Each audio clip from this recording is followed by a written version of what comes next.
this year, this is the first year they've been using TRA in the US, we've gone up 25% in one case, 35% in the other case, suggesting that it's going to be a couple of more years to get the full benefit. And as I started to say, there's two ways in which they got the benefit. One is, and this is kind of unique to Mars, because most of our other clients are not yet doing this, although I think after this presentation they probably will be. And that is, they noticed that even though they pre-test all of their TV commercials, as every big advertiser does, 1 out of 3 of the commercials that pass the test, get on the air, have no sales effect whatsoever. They had an attitudinal effect in the test, but no sales effect when they got on the air. And of the remaining ones, half of the remaining ones got a mediocre sales effect and half got a very good sales effect. So what they've been doing is completely taking off the air the ones that have no sales effect and favoring the ones that got the highest sales effect. And the other thing they've been doing, and they've been doing the media part of it probably less than our other advertiser clients. Our other advertiser clients have not yet caught up with the idea of doing anything about creative, and things are kind of siloed, where the people involved in the creative process are not the people who are involved in the media process, which is why you could do one and not the other. In the media process, what you do is you determine what kind of purchasers are reacting with their wallets to my new creative that's on the air. And we call that the ROI driving segment. You find out who is the ROI driving segment, not in terms of sex age groups, that old-fashioned stuff, but in terms of what type of purchaser. For example, many of our advertiser clients are finding that a concept of ours is really working for them. We call it heavy swing purchasers. Heavy meaning they buy the category heavily. Swing meaning they sometimes buy your brand. So they do consider it an acceptable brand. They just don't buy it that often.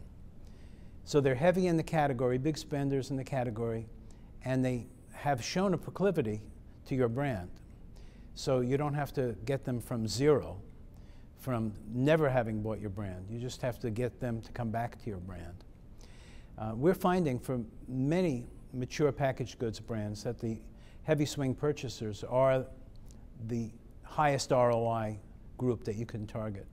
And when you target a group like that, it brings up all of the purchaser targets, because there's overlap among these groups. So you get the biggest lift among the group you target, let's say heavy swing purchasers, and then you get a pretty good lift against heavy non-swing purchasers or swing non-heavy purchasers.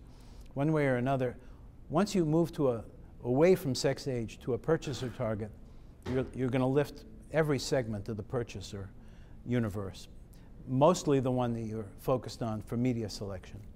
So all of our clients, less so Mars, interestingly enough, so far, have been changing their media allocations. Not only what they buy, but after they've bought for all of their brands in the upfront, how they allocate those brands to programs is now being based not on sex age, but on TRA's purchaser data. And other TRA clients have reported that they're getting ROI increases, but they would never stand up and say, my brand, my company is getting it. It was like, for example, MediaVest last year reported 3 case studies showing ROI increases, but they wouldn't name the brands or the companies. This is, to my knowledge, the first time in history that any research company of our kind, that would come to the ARF has been credited with an ROI increase. Like how do you help them know which of the 3 ads is most effective, middly, and least effective? Well, it would be really, you wouldn't need multivariate statistics, advanced mathematics, if the media were more segmented so that the people who saw ad A didn't see ad B. But it's not like that in the real world. In the real world, one home will see a lot of A, a little bit of B, and maybe 1 exposure of C during a period of time. And then another home will see a lot of C, and so on and so forth. And therefore, you need multiple regression analytics to separate out the effects. So you see the homes that got the most C had the biggest sales increase. They started to buy the brand more. So you're able to, of course you have to control for other factors. Did they buy it at a price discount?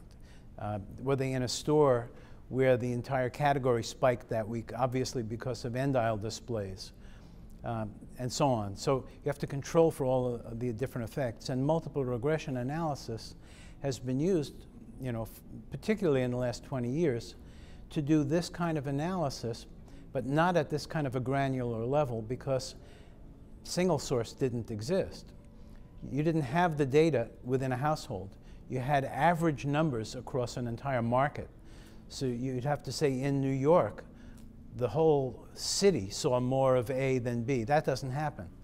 So you weren't able to separate out creative effects with marketing mix modeling. And there are many things you can't do with marketing mix, which is why single source is so important.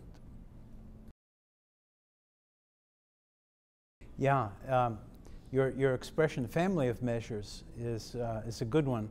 I use the terms holistic. We're measuring everything. We're measuring the creative. We're measuring the target groups that are being reached.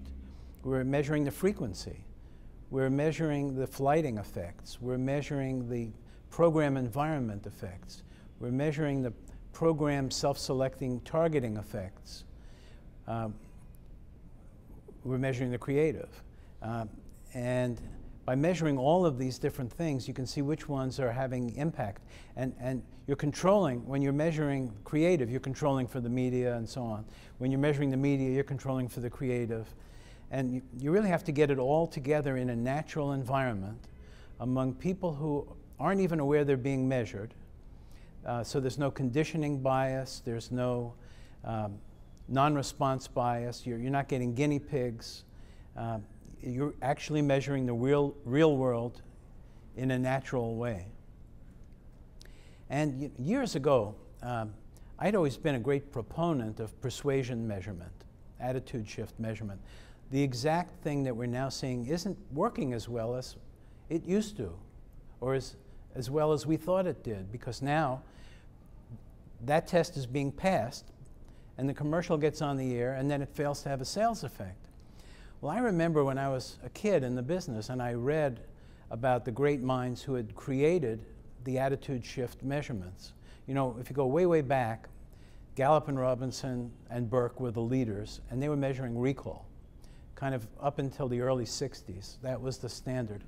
And then in the early 60s, you had Schwerin and Achenbaum and Haley at Gray, folks, Frank Romer and others at Footcone, who really adapted attitudinal research that came out of World War II that was used for propaganda analysis to see what would be effective as propaganda. And now it was being turned to a different kind of propaganda, advertising. And those studies back then in the 60s showed that there was a very high correlation between the persuasion effects, the communications effects, attitudinal effects, and sales effects. And I was very impressed by that. Now, that relationship between attitude and sales appears to have loosened in the 40 years since then. Why would that have happened? Well, you know, the populations have grown a lot more cynical. There's much more promotion discounting of brands. Lots of things have changed, and how they might have affected the efficacy of these attitude shift measures was never anything I ever thought of until Mars told me that in Europe they were finding that despite high pretest scores, a third of their commercials had no sales effect.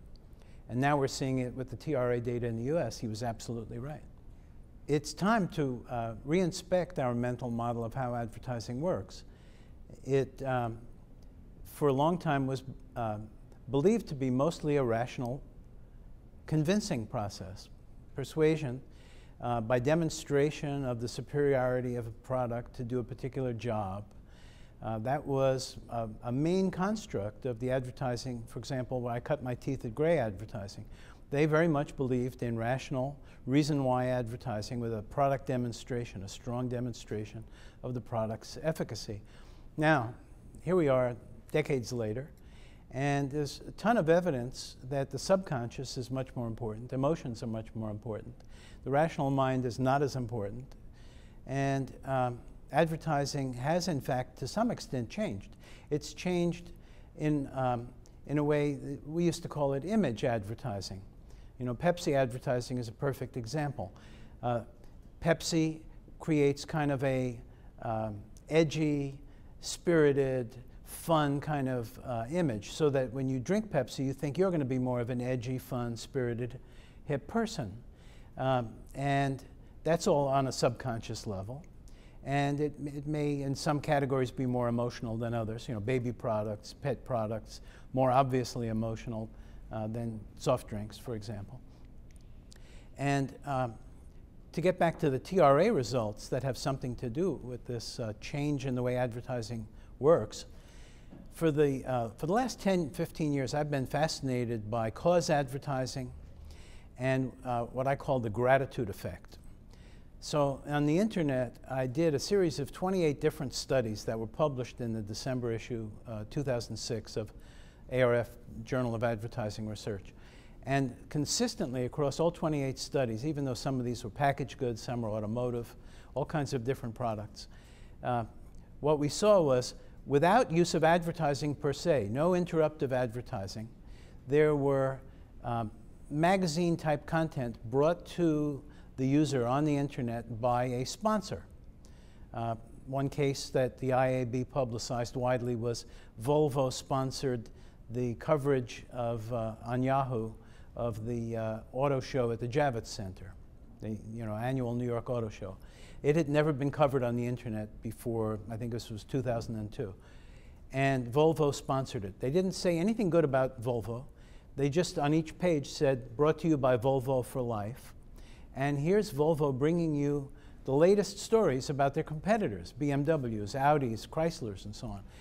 A very surprising thing for the user, the internet audience, to see, here's a brand bringing me something that I'm enjoying a lot. It's very special content in the idea of like TV special, in that sense, it's an event. It'd never been done before, and they're not afraid to show me their competitors.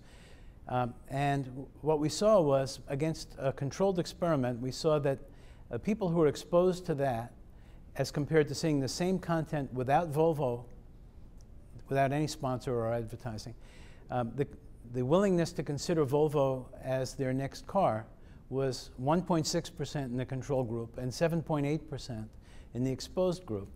And we didn't ask the question about Volvo. We said, type in the names of the makes you're considering. So there was no such bias. That's just one of the 28 studies, and they were all very similar in that without interruptive advertising, you could sponsor something, bring good content as a gift, without asking anything in return, no strings attached, and the consumer, despite cynicism, would feel some kind of subconscious, perhaps emotional gratitude effect.